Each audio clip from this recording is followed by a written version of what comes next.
How do Christian apologists justify the existence of diseases and cancer and all these things that if supposedly created by God or the devil, who was also created by God, so that just kind of leads to the same conclusion? Why does cancer exist? Why do diseases exist? Why is there unnecessary suffering specifically caused by God's creation? Good. Love, free will, all of the biggest questions in life, evolution cannot even come close to getting at. That's one of the reasons why I believe in God, because there's so much immaterial things that you and I share, more so than even focusing on the material things. And so from an evolutionary standpoint, there are endless amounts of holes. So somewhere in the Bible, it says that humans, as we are, should have reign over animals Yes. and such. So does that mean that animal cruelty or running a dog over on purpose wouldn't be wrong, per se? Great question. What do you want to raise? I just the logical like reasoning that you have behind your arguments are so You haven't even listened, they're shaky. so come on, I get am real. listening. No, but you're not. You're not even listening to yourself. I am listening very clearly to myself and to him and to him. You jump in and you go all over the place, and it doesn't make any sense. Yes, ma'am. Just because it's different, though, doesn't inherently mean that it's not a recycled story. We recycle Shakespeare, and the characters change, the settings change. How are you proving that just because we've seen this in other stories, like, what does Jesus being human have to do with anything? Okay. The literature of the Gospels is qualitatively different from the literature of mythology. So it's a different style. I agree It's with making that. a totally different claim, ma'am. Totally different claim. It is claiming not, we thought this up, or this was revealed to us in a spiritual sense. Rather, it's claiming we saw this man Jesus, we heard him teach, we watched him die, and we saw him risen from the dead. It's a different claim, ma'am, a radically different claim. Still a recycled story, though. Born of a virgin, died, resurrected 3 days later. You can see those things in other religions throughout history. Which one? The maze god. Osiris. No, Osiris has a type of spiritual resuscitation that is qualitatively different from a bodily resurrection. Mayan hero. Explain the difference between the Quran and the four Gospels. Because the Quran is technically historical evidence. Yes, it follows your points that you used. Yes or no? The Quran is a very reliable document that tells us what Muhammad taught. Yes. Okay, so if that's a historical evidence, so do you believe that Muhammad al-Rasul is the last messenger sent by God? No, I don't. But if you don't believe that, why not? If it follows your historical narrative. Good. Sir, just because we have an historical record of a murderer does not make the murderer true. You're using a hominem fallacy. Please don't do that. Just because you have an historical record of evil does not mean I'm going to trust the evil. So, just because we have an historical record of Christ does not make Jesus the truth, guys. If any of you think you've misunderstood me, I'm not saying Jesus is the truth because he was an historical person. That is not my argument.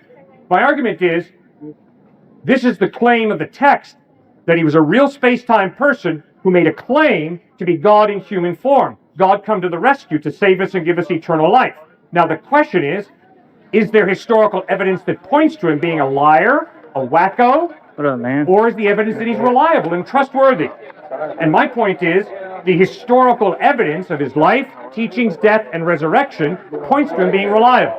Whereas the historical evidence for Muhammad is that he was from Medina, he was a leader in Medina, and then he founded the Church of Islam, or the Ummah, that's the proper terminology. He founded the Islamic faith. Okay, but as I read the Quran, there are so many contradictions philosophically.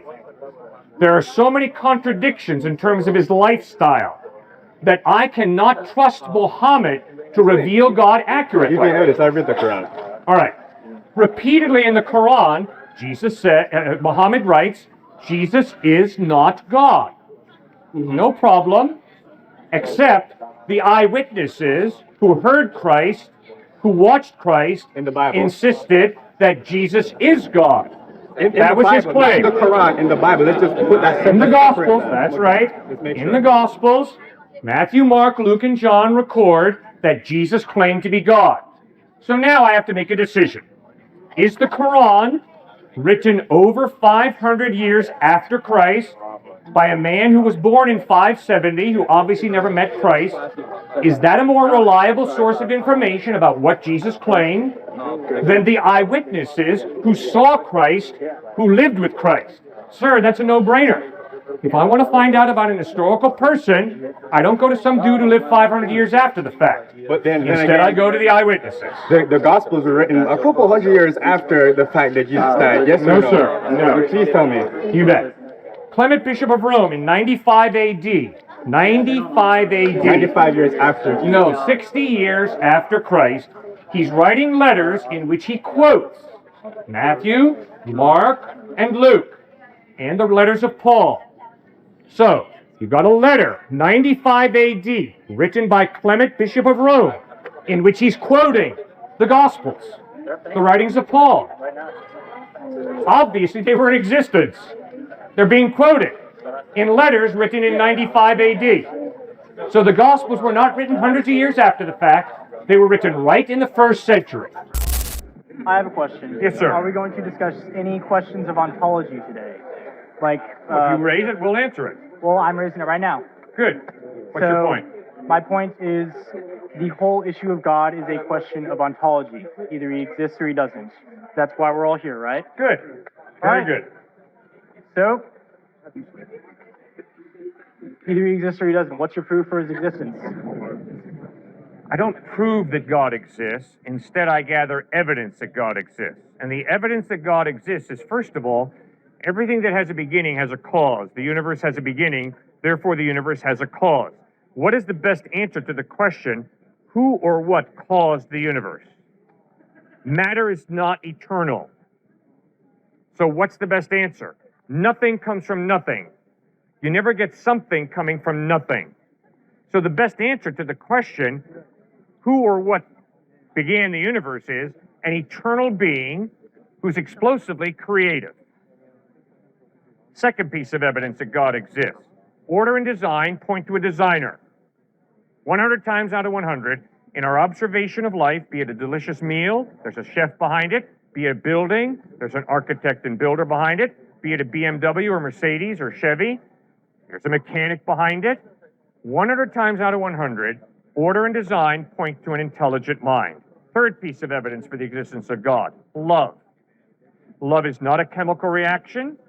Love is a free decision, my experience and observation shows me, to genuinely care for somebody else.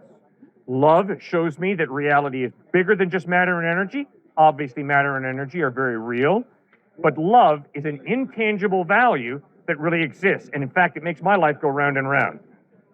The only way love can be real is if there is some type of being separate from the human being who creates us with this innate ability to love. So that's my third piece of evidence.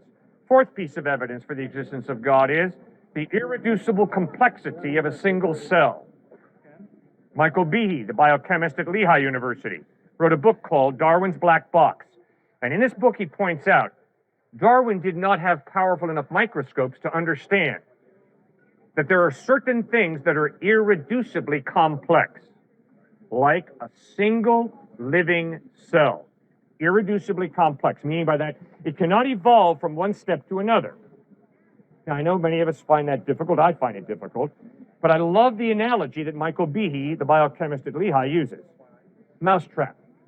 Slab of wood, hammer, spring. If you just have a slab of wood, you can't catch any mice. If you just have a slab of wood and a hammer, you can't catch any mice. You have to have all three, slab of wood, hammer, and spring, in order to catch mice. And that's the way it is with a single cell. It's not comprised of different things that don't depend on each other. They depend on each other profoundly. Therefore, if you don't have certain parts, you don't have a living cell. The single cell, living cell, is irreducibly complex. And that is why the whole idea that we just started very simply and have evolved by chance, the single living cell is a clear sign It doesn't work that way. So it's because of that type of evidence that I'm convinced some type of God exists. I don't know who that God is, obviously, but some type of God exists. So I wasn't raised in a religion. I was kind of raised based on just kind of right and wrong, separate from religion. Yep. And I'm wondering if there's a way that someone can lead a fulfilling and loving life without being tied to and maybe committed to one certain religion and believing in,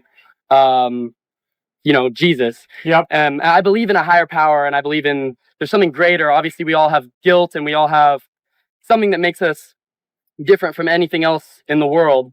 And I'm wondering if there's a way that, like I said, that you can live a loving and fulfilling life without necessarily one religion. Good question.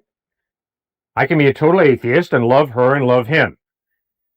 But the question is, Cliff, when you say you love her and you love him, what is love? And if there is no God, you know what love is. It's a biological instinct. It's a chemical reaction. Which means you're a machine and I'm a machine. You're a complex chemical reaction and that's all I am. Now, my experience is that's a lie. My experience is I don't have to love her and I don't have to love him. I choose to.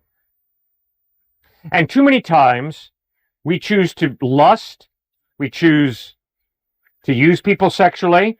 Too many times we have racist attitudes and look down on people because they're not part of our group. And so the question is, what is real? And I'm convinced that love is real. But if love is real, there's got to be a mind behind the human mind who creates this value of love and then gives you and me the innate ability to genuinely love.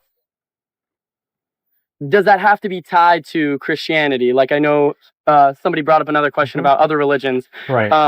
And maybe I just explore the possibility of, is there a higher power that maybe isn't exactly correlated to the Bible and to that? I like that idea because a higher power cannot tell me whether I should lust after her or love her, whether I should have a racist attitude towards him or not. Because a higher power is just a higher power. And I just make the higher power whatever I want the higher power to be. So if my higher power asserts white supremacy, well, that's cool. Or if my higher power says using women sexually and men sexually is cool, well, that's cool then. But here's the problem with it.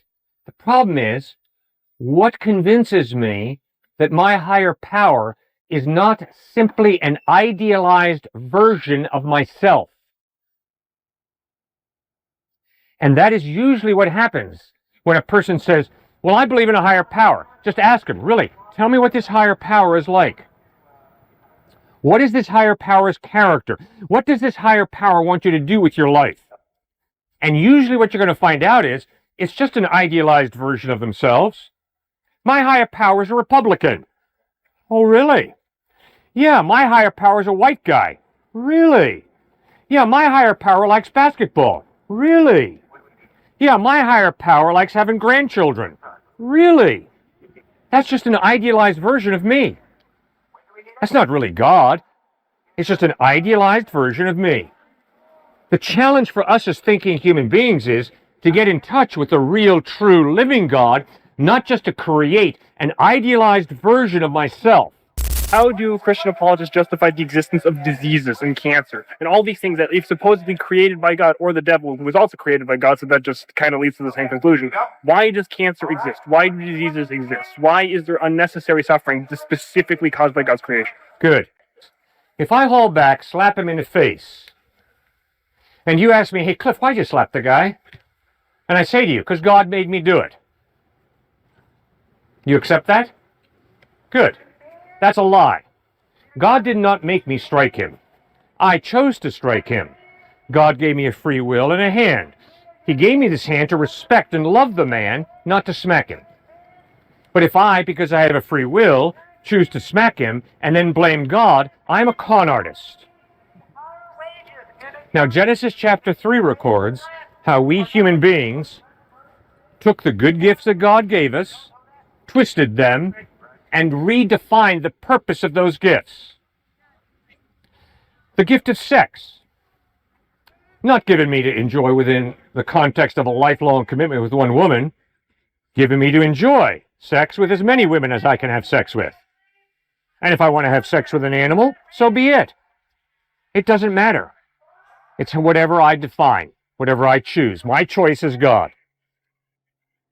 And Genesis chapter 3 records how when we human beings made that decision, God stepped back and chaos, injustice, genetic breakdown occurred. Now, what's one of the main points of the book of Job? One of the main points of the book of Job in the Old Testament is, life is unfair, God is fair. Don't get the two mixed up. Life is unfair. You were not born into a fair world. But God's character is fair. He is good. So when you suffer, don't clench your fist and wave it in God's face. God, what are you doing to me? Instead, realize, I am born into a messed up, unfair world. The way we've often defeated diseases is by actually analyzing them. Instead of saying like cancer is this nebulous thing, like just created by God's absence, the genetic breakdown is just something that happens. We've developed scientific theories that can actually justify and explain why these things happen, and this has started developing into like actual cures. So by rejecting the fact that this is a divine process or a lack of divinity, by completely separating God, we've actually been able to make progress to alleviate these diseases. And that's why we also see like technology really skyrocketed after the Enlightenment. I mean, why is this? Is there like a compatibility with the pursuit of human knowledge and making the universe less and less divine to the human mind and God? Is there a compatibility between it? When Jesus walked on earth and he bumped into a sick person, did he ever look the sick person in the face and say, God's will, fatalism, determinism, just had to happen? No, not once. Instead, what did Jesus do when he was confronted by a sick person? He cured him? He cured him. He healed him. In other words, Jesus consistently said, there's something wrong with this world. This world is not the way God created it to be. He healed the sick. He raised the dead. He didn't say, oh, death is really cool. Just grow up and realize death is part of being a human being. It's just the cycle of life. No, he never said that. Instead, he raised the dead, and he promised eternal life in heaven to all who trusted in him.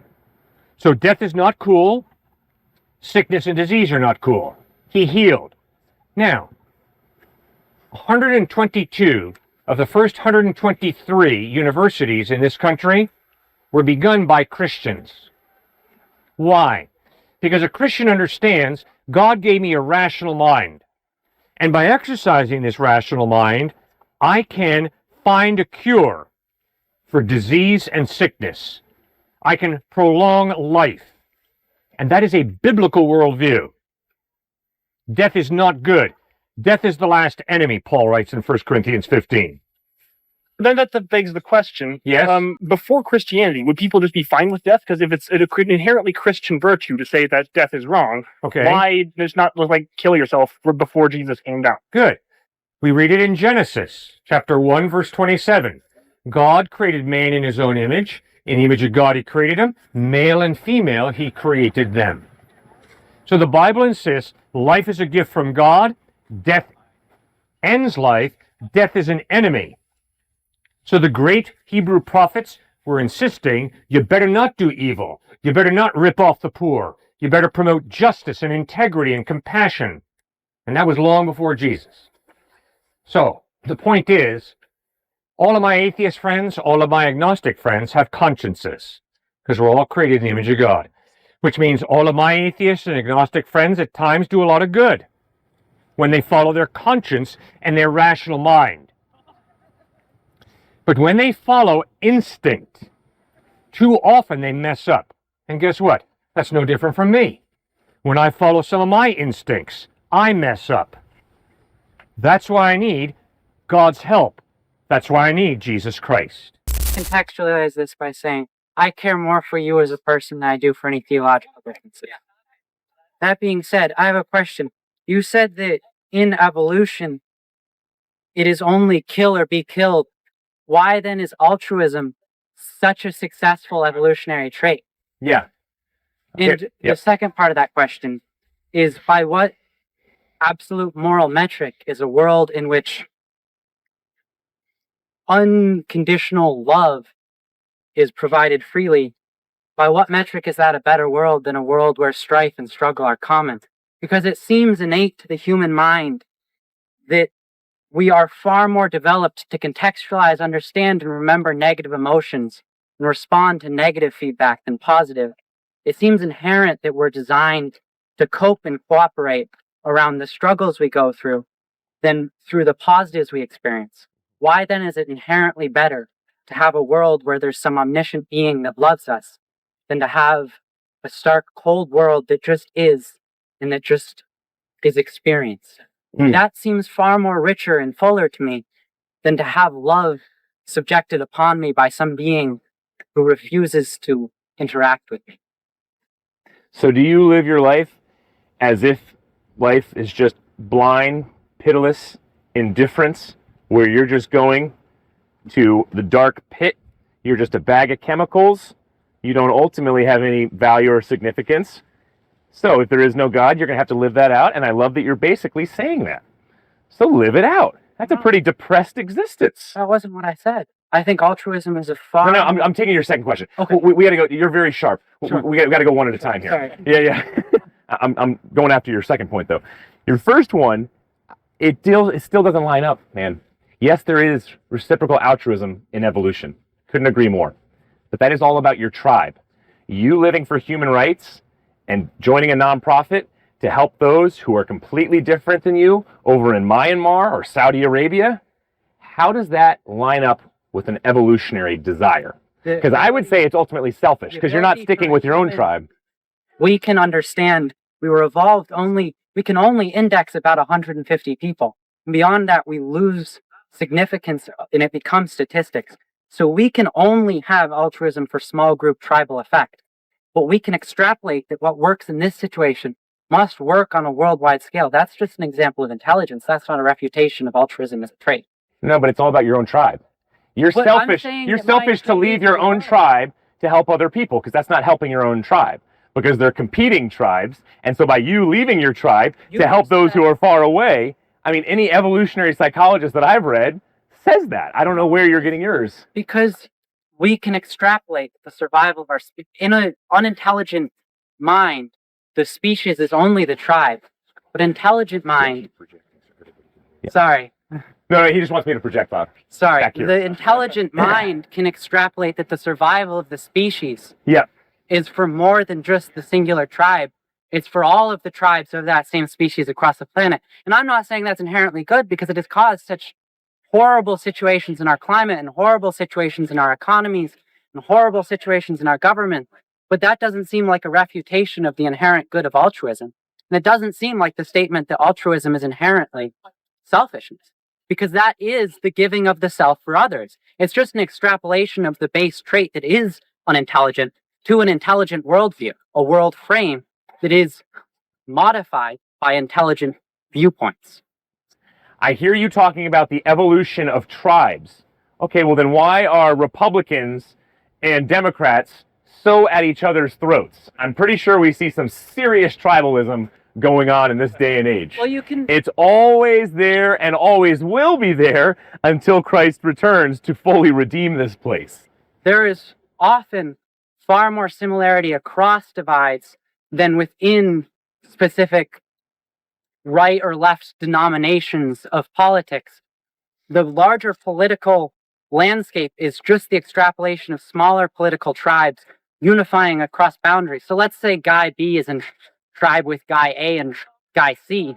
Guy A and Guy C might not have very much in common, but by the unifying factor of Guy B, they appear to be a larger group.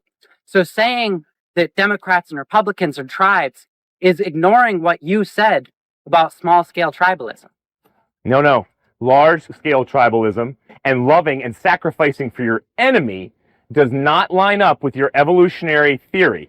It has nothing, it doesn't even touch it, doesn't even come close. That's why the Christian ethic of love and even being willing to die for your enemy has shaped, with Judeo-Christian values, this very nation. That's why people are giving up their very lives at times, but usually it's their own livelihood, to actually go and help those who are sex trafficked, who look nothing like them, who don't have their money, who don't share the same ethnicity, and they're willing to do this to ultimately advantage them and disadvantage themselves.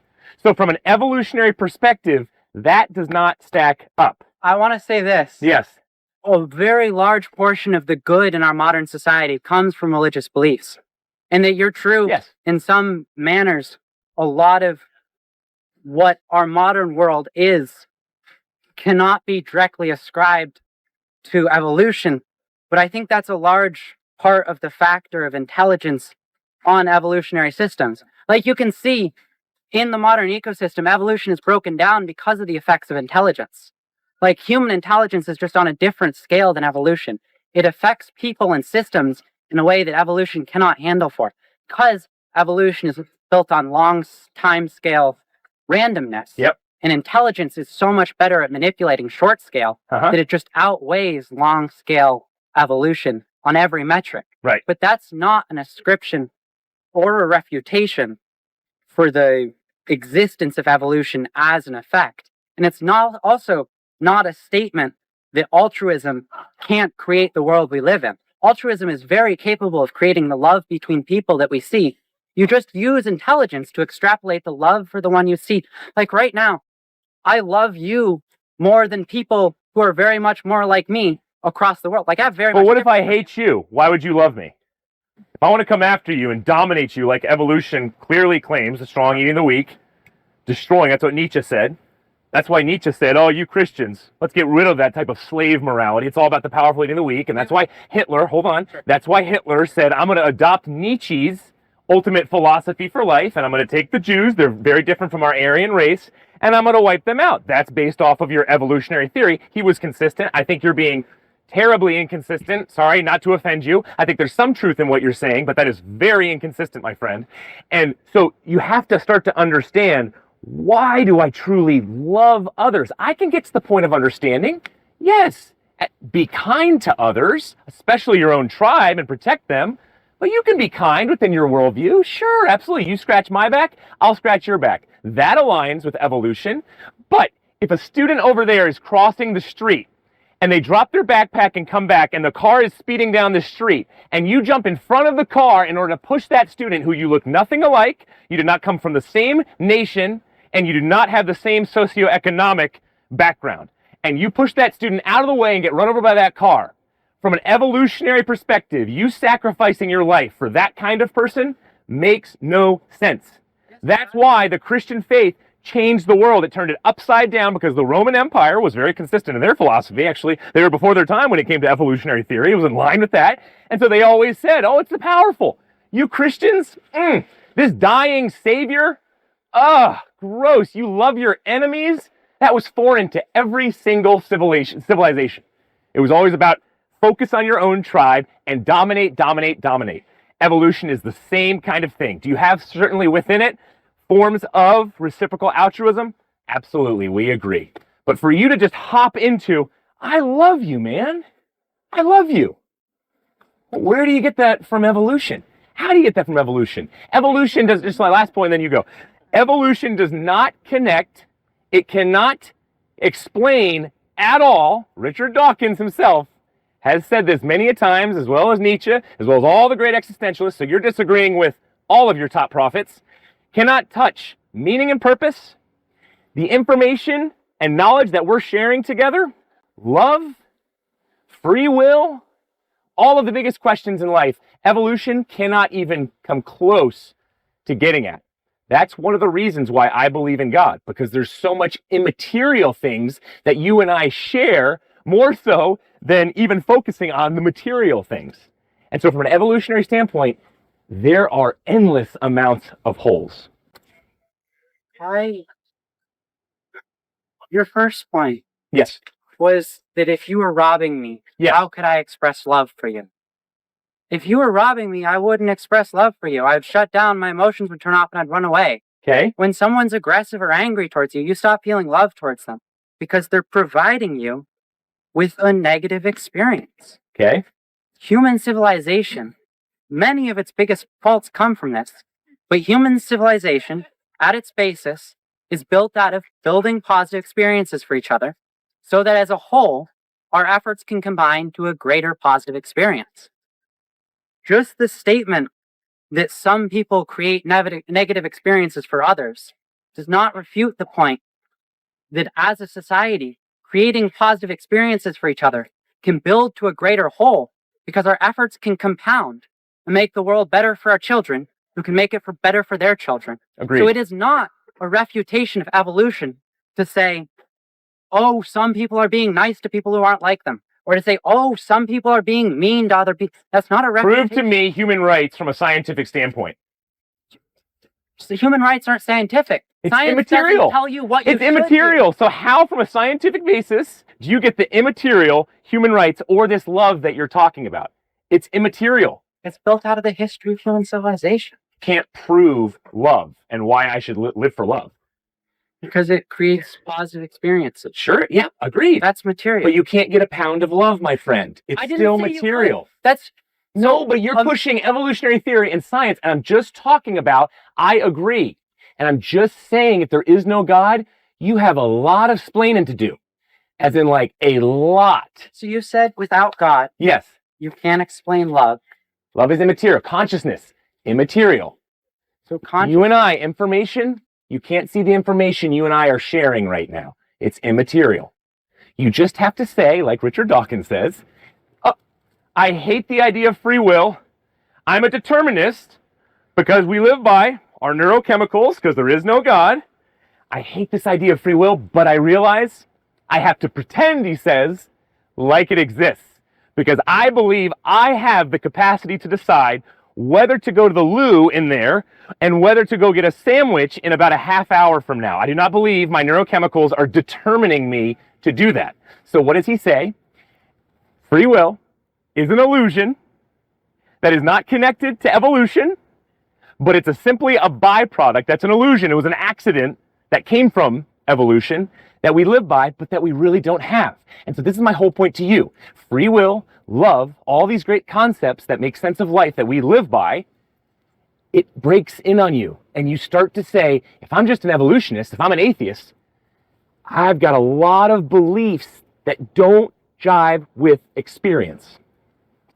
a lot of the reason that love, experience, and knowledge can't be explained by evolution is because there's also a sociological buildup of traits called knowledge acquisition that is not evolutionary, but operates on evolutionary principles, and it is material. It is in the hyperstructure of your brain. Evolution can be explained as a survival mechanism wherein your brain decides what to do by habit, and then it uses a justification because it's a shortcut for negative and positive affecture towards experience memory. So experience, consciousness, the idea of the self, is a way of tagging experiences as positive or negative, as saying they happen to me instead of saying they happen. So consciousness, love, the reason for societal togetherness can be explained as knowledge acquisition across generations in complex civilizations. Just as religion can often, so I don't want to attack your religion. No, you can. You're not attacking. You disagree with it. Okay. That's not an attack. I don't buy into the politically correct culture of you disagree with me, and that's an attack on my very soul. Thank you. Okay, so let's say Christianity. So Christianity, or I'm going, just because of the crowd, can I use a different religion? Sure, go ahead, man. Okay, so take Mormonism. Okay. It started as one person saying a set of rules and beliefs are a better way of operating. Yes. And then in the same way that consciousness pretends it has made a decision so as to get you to catalog it as a positive or a negative experience. Someone who creates a set of rules or actions for how to operate in a society creates a God or a set of justifications. I agree with all that. Okay. But just back it up a little bit. Sure. You didn't say anything I disagree with. Okay.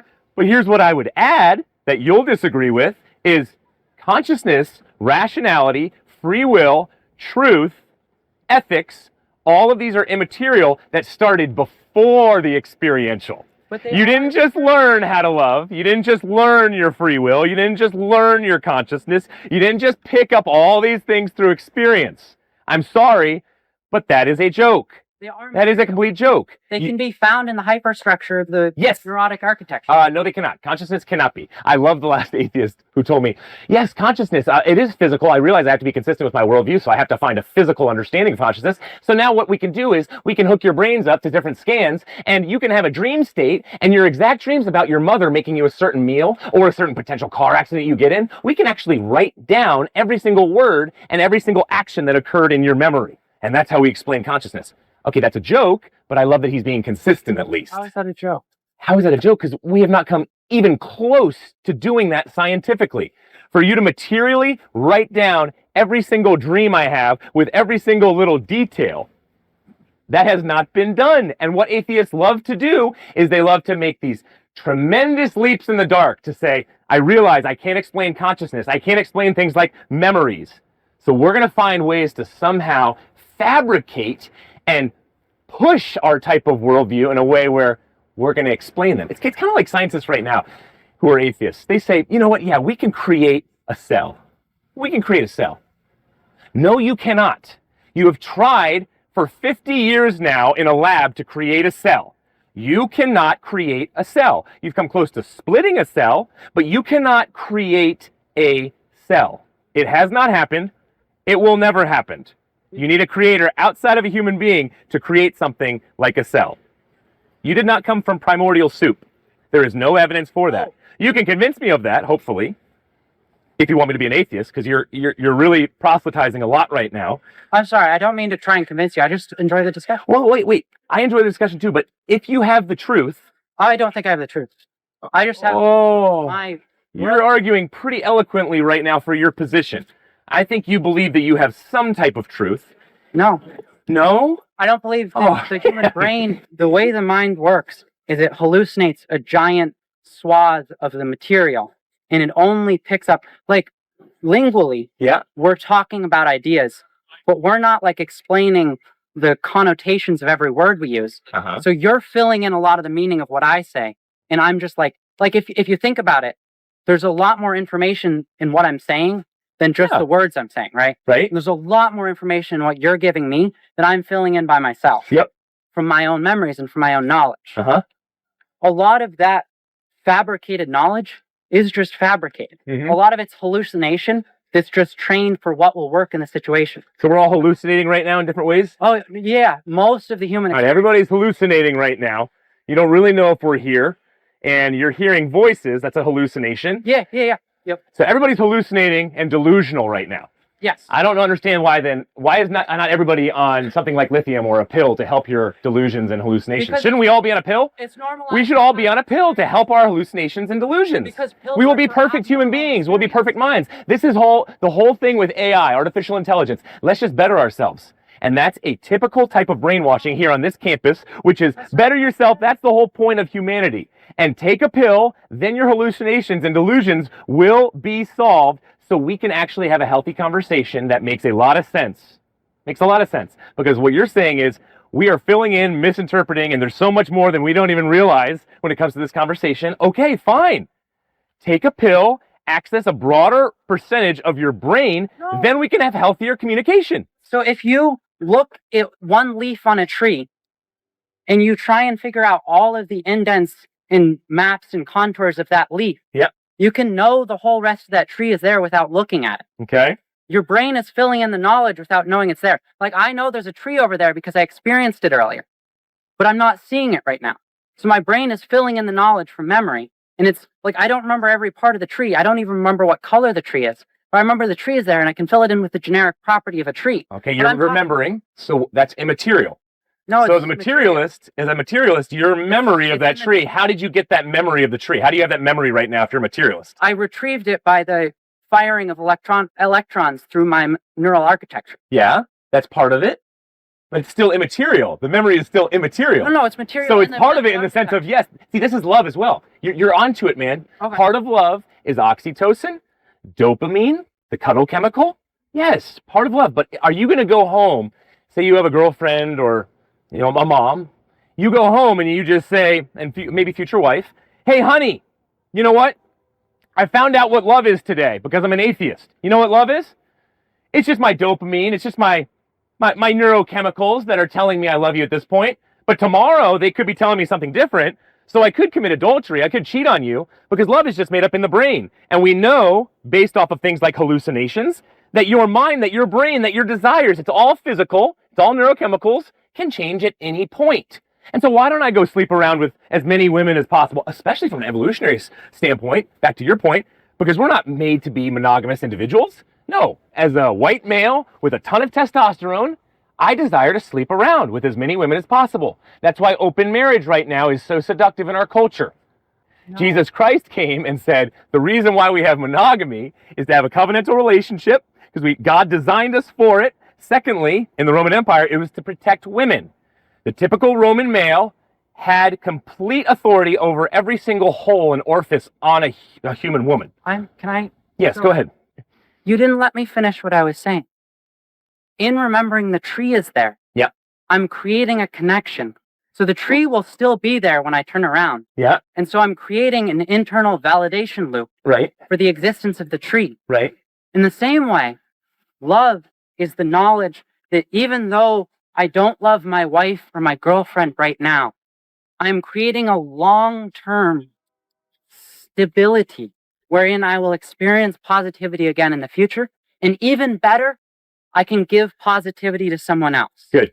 So until they offend you, until they do something else. No, that was your earlier point. Come on, be consistent. That was your earlier point. I said when I was going to steal from you, I'm going to turn away from you. And this is exactly why the divorce rate, this is why the divorce rate is skyrocketing through 54% because of individualistic secularism that you are promoting beautifully. But you must be consistent with it because this idea of commitment is immaterial. And I am not a monogamous individual, especially from the evolutionary cycle. So why, especially if love and these kinds of things, if you bring about a negative emotion, where that you're being consistent, by the way, feelings based off of evolution, which I like, thank you for your consistency there. But if it's a negative emotion that's created from my interaction with her, and if we have been married for 10 years, well then ultimately, sorry, I'm living for happiness, my own personal happiness, so I can dump you anytime I want. Love? Yes. Is the knowledge that even though in the moment it might be bad, right? Through effort, I can make the world better. Yeah. And what I experience as a positive emotion, yeah, I can create for my future self and for my children who will be my genetic and special offspring. And for other people and for their children who will be their offspring. And if it be my sister and her children, for my genetic lineage. But that aside, you're twisting my words saying that if you're trying to rob me, I'm going to run away. You said you had a knife. I did not say I had a knife. I could just mug you with my fist, though. Well, I don't know why the knife matters, but go ahead, keep going. Okay, I did not say that, but keep going. I didn't mean to put words in your mouth.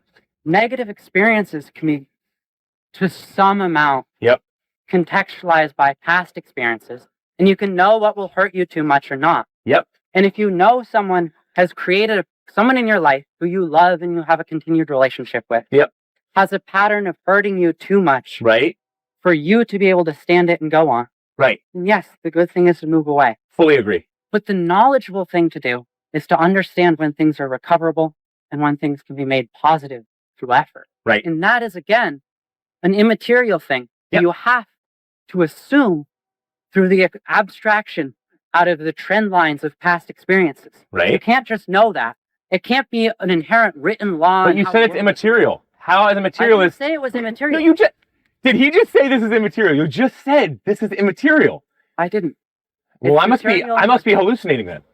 You said I was hallucinating earlier, so maybe I'm hallucinating now. You just said it's immaterial, and then you learned by your experience. You're saying it's both. I understand. Can I also refute something you said earlier? Sure, if I can refute something you said earlier. Sure. Okay. You go first. No, please. Okay. You said that if something is immaterial, then it must be something outside this world. Must be something immaterial that created. Yes. Okay. The material. So you need something beyond. You need something immaterial to ultimately create the material. The world beginning, it had a beginning. Right? So if it has a beginning, if a physical has a beginning, you need the immaterial, the non-physical, to have created it. So this universe didn't physically go on forever. We used to think that, My question is, but then science proved it wrong. what Yes. is immaterial? What is there that is non-existent? What is there that immaterial? not The material. immaterial is if I go in here yet again to buy a sandwich, and I pick up a menu, and I physically grab that piece of paper, and it has ink blots on it. The immaterial is I look and make sense of those ink blocks, and they have meaning, which is steak sandwich with Frank's hot sauce, which is my favorite meal. And I communicate it to the sweet lady or man at the register, and I say, I would like, please, the steak sandwich with Frank's hot sauce. Well, I got it from the material, the physical, which is the ink blots and the actual physical piece of paper. Well, now the immaterial occurs, and we have something called a rational mind. Also immaterial, does not make sense from a materialist perspective. I use my rational mind to communicate with this person at the cash register who also has a rational mind, and we transfer the immaterial information, and Stuart, fortunately, hopefully, gets his steak sandwich with the Frank's hot sauce on it. That's immaterial. Where does that come from, the materialistic point of view? So you're talking It about does not. There's a great hole here, a chasm that you have to bridge that I've never heard an atheist bridge before. So you're talking about the interpretation of physical iconography as mental meaning, as intelligent significance. All of that process is done in the neural architecture. It's done Physical, yes, in the Yeah. brain. Yeah. But then So what's immaterial? But then about the it? immaterial is the knowledge gained and passed on to the other person. That's All right, guys, I can interrupt. Yeah. Sorry. You got 1 minute. You got 1 minute. Summarize succinctly. All We got right? the referee here. Both Come on, of you. Let's go. What's your main Summarize. point? What are you trying to communicate out here? My main point is that I love discussion. In this specific conversation, my main point is that I think that often things can be explained. Although we might not know the answer yet, we can find a way to explain it. And if we cannot explain it, that does not automatically mean we must jump to an assumption of some creation. Not to say that it might not be created, but that to jump to a creationist explanation is to ignore the fact that it might be unexplainable or there might be an explanation we don't know yet. And that's why we live by faith from evidence. I've heard from you a type of hyper-skepticism, and I would encourage you to be skeptical about your hyper-skepticism. Don't just be this free thinker. Be one who thinks freely, but based off the evidence, what leads you to the truth. And I'm trying to communicate, was a very high-level philosophical discussion, but I'm trying to communicate that there's more evidence for God who is immaterial, based off of all the immaterial experience that we share, love, consciousness, truth, knowledge, free will, that the immaterial God must have created that because you cannot get it from the world, the earth, the actual planet creating it. But ultimately, it's all about Jesus Christ, man, because you talked about love. And in world history, we get the ethic of love and actually serving for those who are not like us and loving our enemies from Jesus Christ. That doesn't mean he's the Son of God, but it's a pretty beautiful thing where you want to check out Jesus based off of a lot of the evidence for how he loved, why he loved, and whether he truly was the Son of God. And he loves you. He loves you more than you can ever imagine, man. There you go, guys. All righty. So I have two questions. Yep. First Take of all, it one at a time because I can't remember much. neither can I. It's good. What denomination would you identify as? I am of no denomination. I'm a follower of Jesus Christ. Okay. Now, let's say I am a humble farmer somewhere in China, and I've never heard about this so-called Jesus Christ. But I live my life in a way that people would consider to be a good Christian. Yes. I don't know anything about that. Right. Would I still have a place in heaven, or would I go to hell because I'm a non-believer? Good question. If you've never heard about Jesus, but you live a lifestyle that is very similar to what Christ taught, the evidence is you have a conscience given you by Almighty God.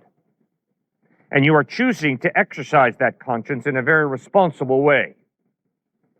Second point, because you exercise your conscience in a very responsible way, you experience guilt at times when you do what you know is wrong to do.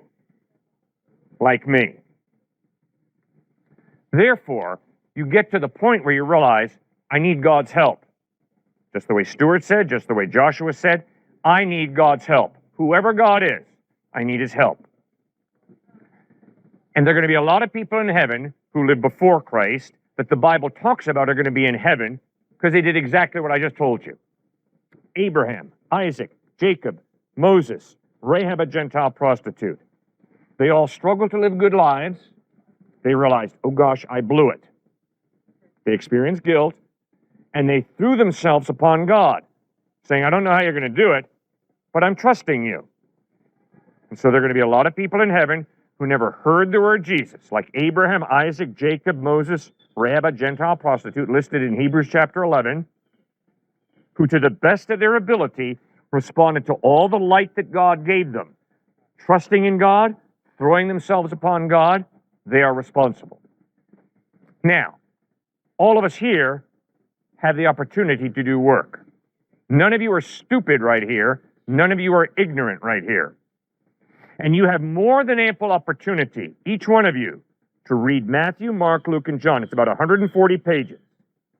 And you got to ask yourself, does the evidence point to Christ being reliable or does it not? And if after you read Matthew, Mark, Luke, and John, you conclude the evidence is Christ was a hypocrite, he was a jerk, then you better reject him. But if the evidence is the sanity of Christ, the goodness of Christ, the love of Christ, the power of Christ to die and rise from the dead is so overwhelming, then you better put your faith in him. Stuart, what do you think? Well, it's interesting you said China, because China is going to have the highest percentage of Christians out of any other country very soon. It's going to have 100 million Christians, according to one sociologist, more than one, Rodney Stark. And just to add to that, remember this, going back to the idea of this person's better than that person, that's very Hindu. It's very Muslim in different ways, and it's very Buddhist in some ways, very Jewish in others. So all other religions. But the cross and the grace of Christ is all about, I can't do it on my own. It doesn't matter how much I help UNICEF. It doesn't matter how much I help those who are sex trafficked. I cannot do it on my own. I need Jesus Christ to save. Yes, sir. Excuse me. So somewhere in the Bible, it says that humans, as we are, should have reign over animals Yes. and such. So does that mean that animal cruelty or running a dog over on purpose wouldn't be wrong, per se? Great question. Is the Bible green? Absolutely yes. This tree has been created by God. Therefore, for me to respect nature is mandatory. For me to disrespect nature is basically saying, hey, God, when you made this tree, lousy job. Cruelty to animals is not an option for a follower of Christ. Why? God created animals. And therefore, I need to respect animals. I need to take care of creation, nature. I need to take care of animals. But guess what? A human being is more valuable than a cockroach. A human being is more valuable than a cow. And although I need to respect the cow, I need to respect the cockroach, I am to understand that human beings are created in the image of God, which means they have an intrinsic value that the tree does not have, the cockroach does not have, and the cow does not have, which contradicts evolution as an origin. Evolution as an origin basically says, what is. And so if you're a cockroach, if you're a cow, if you're a human being, you just are. And for you to think, Cliff, that you're more valuable than a cow or a cockroach is your own human arrogance. And the Bible says no. The Bible says it is not arrogant for me to step on a cockroach in my home, but not to step on a baby because they're a human being. That is not arrogance. Instead, it's an acknowledgement of the innate value of a human being created in the image of God. So yes, sir, I will step on a cockroach, not for pleasure, but to keep my home clean. And my wife really doesn't like cockroaches. So I seek to get them out. But for me to step on a baby, for me to step on another human being, is absolutely evil. And now, sir, this is why you got to understand this is so important. That is why racism is wrong. Because when you're racist, you're basically saying, God, when you made that person or that ethnic heritage, you messed up. That is a lie from the pit of hell. But you see, if you take God out of the picture, you're up a creek without a paddle when it comes to explaining why racism is wrong. Racism is not wrong because I'm a white intellectual who thinks that racism is really naughty. Tut, tut, tut. That is not why racism is wrong. Racism is wrong because every single human being is created in the image of God to reflect God's character. And when I denigrate a human being in racism, that is evil. That is sin. And that's why Dr. Martin Luther King, when he went down to Selma, Alabama, did not confront the white Christian ministers and say, you know, you guys should reject Christ because you're such a bunch of racists and Christ was a racist. That's not what Dr. King said. Dr. King looked those white Christians in the face and said, you guys got to start taking your Jesus more seriously.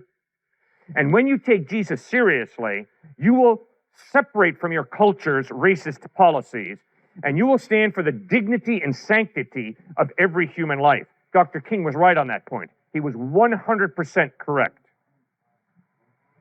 So, are we green when we put our faith in Christ? You bet we are.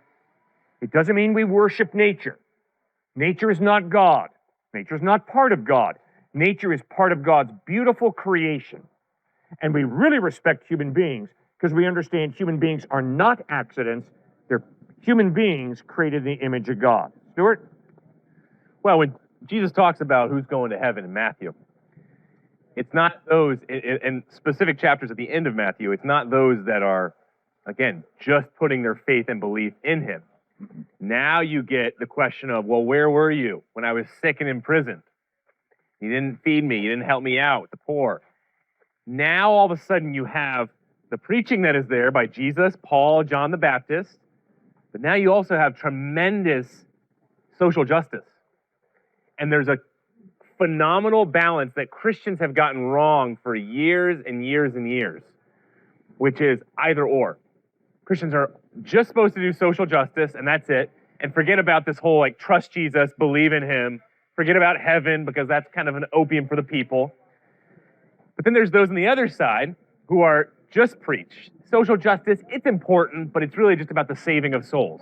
No, Jesus throughout his life he was always saying, come follow me, come get to know me, the kingdom of God has drawn near.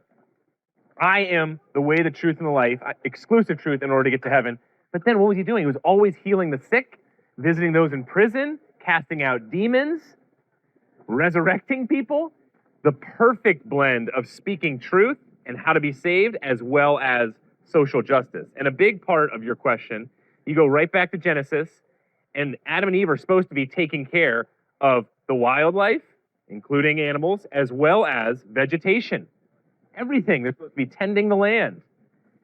You have Balaam's ass who is talking. So actually a donkey who's given an example to actually give a word from God.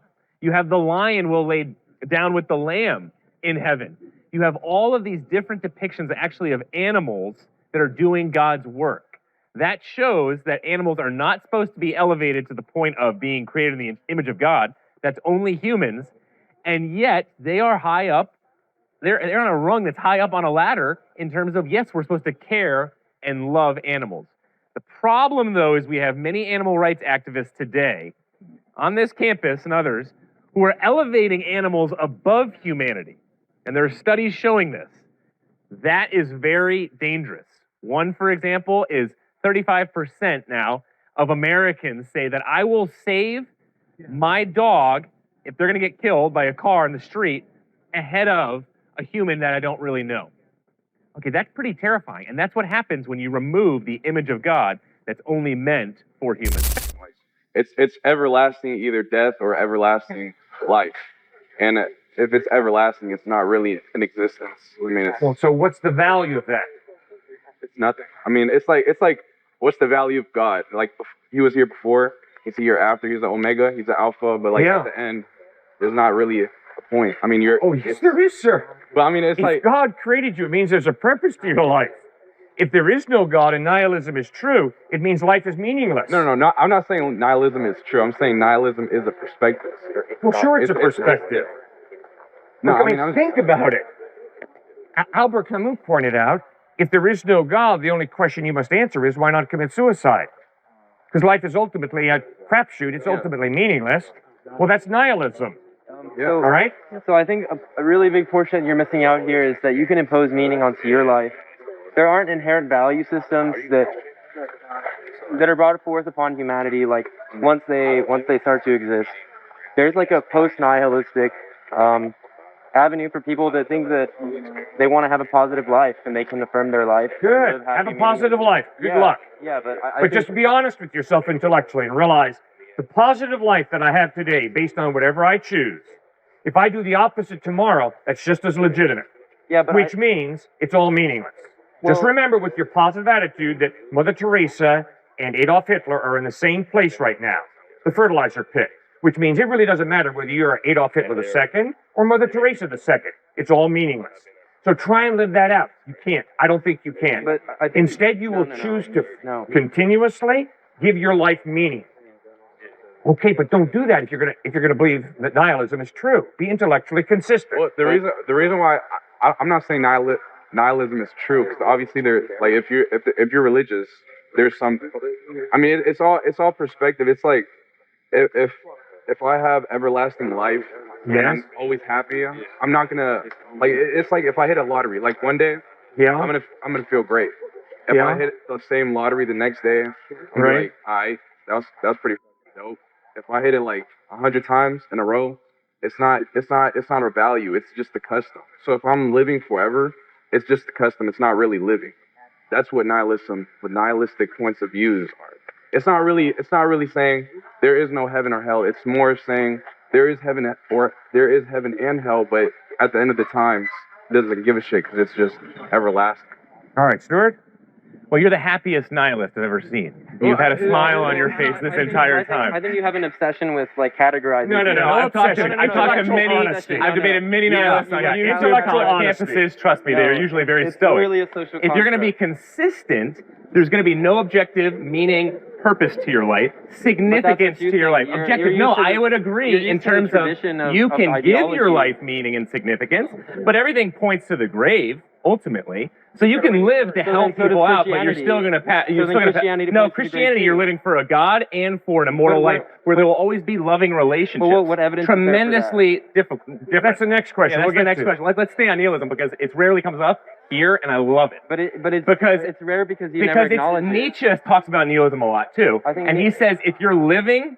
He's your atheistic prophet, right? No. When it comes to nihilism, or yours perhaps. When he talks about humanistic values and living to help others and to love others and sacrifice and to help the poor, he says you're stealing from Christianity. You're calling yourself a nihilist, but you're not really one. And so that's why I love your consistency, but you shouldn't be happy. Like a lot of nihilists say you can either be happy and inconsistent or consistent and not happy. I mean, because there's no ultimate meaning and purpose in life. That's why but you can also see it as a way like if I'm nihilistic, I don't give a pretty much. That's right. So it's like, but it's like at the same time, it's like YOLO, Right. Like you live your life like how it is. I mean, at the end of the times, you argue like this conversation. No matter if I prove my point to you guys, if you prove your point to me, at the end of the time, doesn't matter. We're dead. Okay. It doesn't matter. Exactly. Here for So a good time, not a long if that's true, if we all just die and then we become fertilizer, then don't act like there's some purpose to life. You can create your own purpose, but have the honesty to acknowledge that the purpose that you create today, if you create the opposite purpose tomorrow, that's just as legitimate. Because there's no ultimate purpose, you just create your own purpose. So if my purpose today is to love him, but tomorrow my purpose is to hate him, there's nothing inconsistent about that, because I create my purpose. But that wouldn't be purpose, though. That would be like the way that you guide yourself in your life and your attitudes towards interacting with other human beings. So I can choose my own purpose and define it any way I want to. Yeah, okay, but we were talking about values, though. No, we weren't. We were talking about nihilism and purpose. Now, if you want to talk about values, we'll talk about values. We got this to the conversation from the value system. No, we didn't. He raised nihilism, and that's why we're talking about nihilism. Now, what do you want to raise? The logical like reasoning that you have behind your arguments are so You haven't even listened. they're So, shaky. so come on, I get am real. listening. No, but you're not. You're not even listening to yourself. I am listening very clearly to myself and to him and to him. You jump in and you go all over the place, and it doesn't make any sense. Yes, sir. Go ahead. Do you think that Christianity should be a basis for morality? If you're an atheist and there is no God, then morality is relative. If you're a theist, be you a Muslim, a Christian, a Jew, then you have an objective basis for objective morality. So I have no debate with my Jewish and Muslim friends when it comes to moral absolutes, because they understand God exists, and therefore because God exists and because God has chosen to give human life value, good and evil are real. They're real values. So my debate with an atheist and an agnostic is there's no basis for moral absolutes. It's all a crapshoot. But my debate with a Muslim and a Jew is not that at all. We agree. Stuart, what do you think? Well, it's not Christianity that you base your morality on. It's a moral transcendent value of right and wrong. So if you want moral obligation and duties, which say it's not your culture, it's not your evolutionary feelings that tell you this is right or wrong, because from that you can say, oh, I emotionally feel this is right or wrong, but there's no ought, there's no should. You should not have done that. You should have not lit that kitten's tail on fire.